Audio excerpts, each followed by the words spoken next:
Salut les filles, je m'appelle Émilie et bienvenue chez Emi Création. Aujourd'hui est la première vidéo d'une série que j'ai appelée Étampage 101, où je vais vous montrer les bases de l'étampage et tout ce qu'il faut pour commencer à faire votre première carte. Tout d'abord, il va vous falloir du papier. C'est sûr qu'après, il va falloir des étampes et de l'encre, mais je vais commencer par le papier aujourd'hui. Donc, Stampin' Up vend des cartons de 8,5 par 11 dans plusieurs couleurs.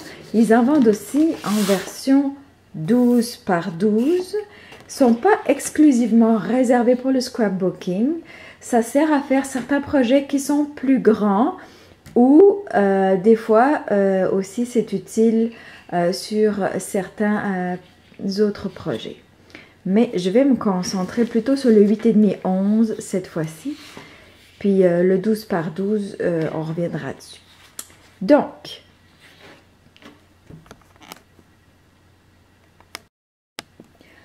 une carte de base fait 4,25 par 5,5. D'accord? Donc ici, on a 8 et demi. Donc pour faire mon 4,25, une première façon de faire. Donc deuxième outil super important pour faire vos étampes, une planche de découpe. Vraiment indispensable. Qui mesure au moins 12 pouces de haut. Celle-ci, par exemple, elle est assez pratique parce qu'elle fait plus de 6 pouces de large. Ça fait qu'on n'est pas obligé de l'ouvrir pour faire une carte.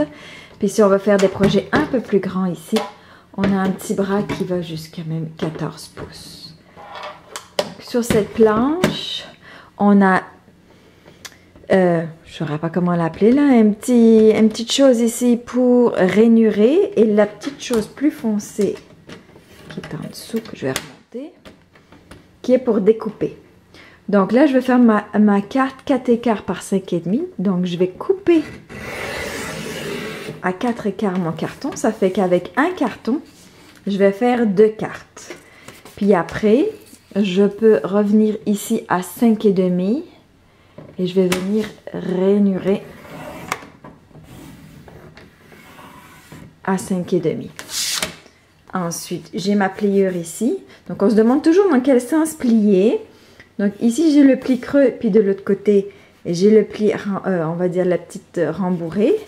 Donc, je vais plier vers l'extérieur, comme ça, de mon pli creux. Puis là, j'ai ma carte 4,25 par 5,5 que je vais pouvoir facilement glisser dans mon enveloppe. Stampin' Up.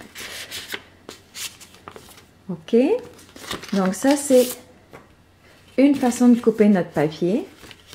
Une autre façon, donc là je l'avais pris dans le sens 8,5.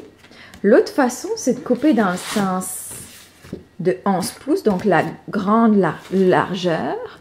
Puis là, je vais aller couper à 5,5.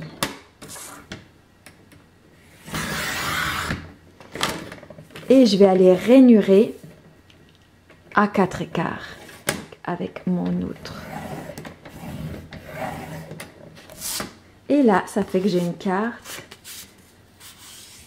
dans l'autre sens. Donc celle-là, on peut l'utiliser aussi comme ça. On peut l'utiliser aussi comme ça. Puis celle de tout à l'heure, c'est pareil. Je peux très bien l'ouvrir comme ça. Mais je peux très bien décider de l'ouvrir aussi comme ça. Puis là, pareil que tout à l'heure.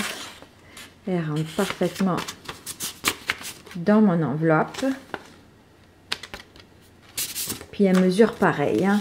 J'ai un 4,25 ici. Puis j'ai un 5,5 ici. Voilà. Donc là, c'était la première petite vidéo sur de quelle taille je dois couper mes cartes. Puis en plus, ça optimise votre papier. Comme ça, vous pouvez faire deux cartons de base, deux cartes de base, pardon, pour chaque carton 8,5-11 que vous avez. Voilà, je vous dis à la semaine prochaine pour un autre épisode de la série Étampage 101. À très bientôt!